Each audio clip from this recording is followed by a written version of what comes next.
ایک زمانے کی بات ہے، ایک گاؤں میں دو دوست رہا کرتے تھے۔ ایک کا نام اکرم تھا، دوسرے کا نام بشیر۔ اکرم نہایت چالاک، ہوشیار اور سمجھدار تھا، جبکہ بشیر تھوڑا سادہ دل، جلدی بھروسہ کرنے والا اور کچھ بے وقوفی کی حد تک نیک دل انسان تھا۔ دونوں کی دوستی بچپن سے چلی آ رہی تھی۔ ہر کام میں اکرم کی چالاکی اور بشیر کی سادگی ایک عجیب توازن پیدا کر دیتی۔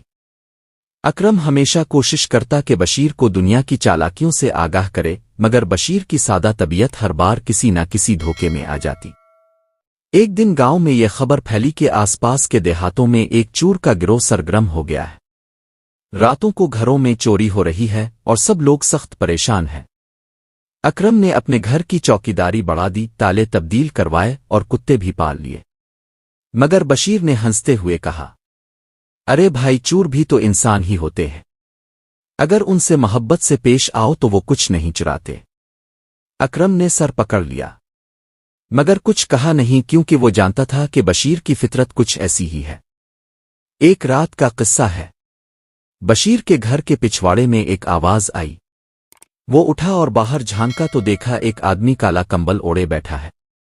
بشیر کو یقین ہو گیا کہ یہ چور ہے، مگر اس نے شور مچانے کے بجائے آہستہ سے دروازہ کھولا اور چور کے پاس جا کر بولا، بھائی سردی میں بیٹھے ہو، آؤ اندر چائے پیتے ہیں۔ چور حیران رہ گیا، مگر بشیر نے اتنے خلوص سے دعوت دی کہ وہ انکار نہ کر سکا۔ چائے پیتے ہوئے بشیر نے پوچھا، بھائی تم یہ چوری ووری کیوں کرتے ہو؟ کوئی کام کیوں نہیں کرتے؟ چور نے جھوٹ موٹ کا دکھ بھرا قصہ سنایا کہ اس کے بچے بھوکے ہیں، کام نہیں ملتا، وغیرہ وغیرہ۔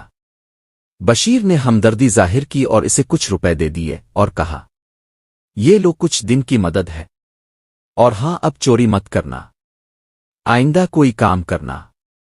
چور نے وعدہ کیا اور چلا گیا۔ اگلے دن جب اکرم کو معلوم ہوا تو وہ غصے سے لال پیلا ہو گیا۔ تو نے چور کو اندر بٹھا کے چائے پلائی، پیسے دیے اور چوری نہ کرنے کا مشورہ بھی نہ دیا۔ بشیر نے معصومیت سے جواب دیا، انسانی ہمدردی سب سے بڑی بات ہے۔ اکرم نے ایک آہ بھری اور دل میں سوچا کہ اگر یہی چور پھر آیا تو اس بار ضرور کچھ نہ کچھ لے جائے گا۔ چند دن بعد بشیر کے گھر چوری ہو گئی۔ الماری کا سارا زیور، کچھ نقدی اور قیمتی سامان غائب۔ بشیر کی آنکھوں میں آنسو آ گئے۔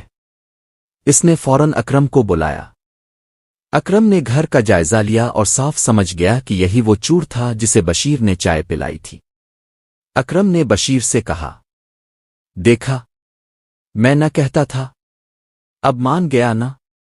بشیر خاموش ہو گیا۔ اکرم نے کہا، اب رونا دھونا چھوڑ، میرے ساتھ چل، اب میں تمہیں چور کو پکڑ کر دکھاتا ہوں۔ اکرم نے بشیر کو ساتھ لیا اور شہر کی طرف چل پڑا۔ راستے میں وہ مختلف جگہوں پر رکتے، لوگوں سے معلومات لیتے اور آخر ایک ایسی جگہ پہنچے جہاں چوروں کی پناہگاہ مشہور تھی۔ اکرم نے وہاں کا جائزہ لیا اور ایک چالاک منصوبہ بنایا۔ اس نے بشیر کو کہا، اب تمہاری سادگی کام آئے گی، تم ویسا ہی سادہ بن کر اس چور کو ڈھونڈو جیسے تم گاؤں میں تھے۔ بشیر نے کچھ سمجھا کچھ نہ سمجھا، مگر دوست پر بھروسہ تھا۔ وہ ایک بوسیدہ کپڑے پہن کر اس جگہ جا پہنچا جہاں پر چور بیٹھے ہوتے تھے۔ اس نے بلند آواز میں کہنا شروع کیا، ارے بھائیوں، میں بہت دکھی ہوں، میرا سب کچھ چوری ہو گیا ہے، اگر کوئی ایماندار چور ہے تو میری مدد کرے۔ چور ہنسنے لگے، مگر وہی چور جسے بشیر نے چائے پلائی تھی چونک گیا۔ وہ اسے پہچان گیا۔ اس کے دل میں شرمندگی جاگی۔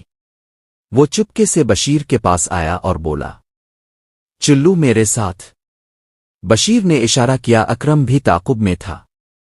چور انہیں ایک پرانی کوٹری میں لے گیا جہاں سارا چوری کا مال رکھا تھا۔ اس نے اعتراف کیا، میں ہی تمہارا چور ہوں، تم نے مجھے عزت دی، انسان سمجھا، لیکن میں انسانیت بھول گیا، اب سب واپس لے جاؤ۔ اکرم اندر آیا، چور کو پکڑ لیا اور پولیس کے حوالے کر دیا، مگر بشیر نے سفارش کی کہ اسے دوسرا موقع دیا جائے۔ اکرم نے ہنستے ہوئے کہا، بس یہی تیری خوبی اور خامی ہے بشیر۔ چور نے جیل میں رہ کر سدھرنے کا وعدہ کیا اور بشیر نے اپنا سامان واپس پایا۔ بعد میں ایک دن جب بشیر کے گھر کا دروازہ کھٹکا، ایک خط موصول ہوا، محترم بشیر بھائی، میں اب ایک درزی کا کام کر رہا ہوں اور وہی پیسے کما کر کھاتا ہوں۔ آپ نے جو عزت دی وہی میری آنکھیں کھول گئی۔ آپ کا احسان مند، سابقہ چور اور اب نیا انسان۔ تو دوستو کہانی پسند آئی ہو تو لائک کیجئے گا اور دوستوں کے ساتھ شیئر بھی کیجئے۔ تو پھر ملتے ہیں ایک نئی کہانی ایک نئے قصہ کے ساتھ۔ اللہ حافظ۔